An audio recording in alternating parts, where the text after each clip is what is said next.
Վերջերս կարդացի, որ ինչ-որ մի էլի բարձրաստիճան հոգևորական ասում էր, որ այս պայքարի ընթացքում ինքը պատրաստ է նաև խաչվելու եւ պատրաստ է իր կյանքից զրկվելու։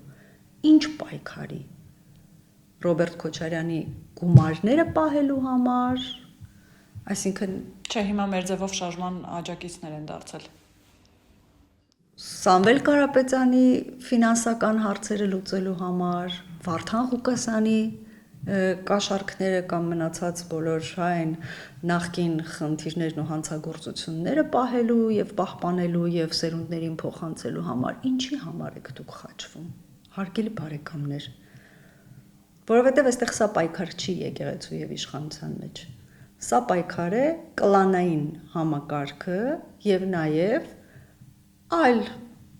այն որ կարող եմ չասել, բայց բոլորը հասկանան, մեկ այլ պետության շահերը այստեղ գերակա դարձնելու եւ Հայաստանի Հանրապետության պետականությունը վտանգի ենթարկելու համար։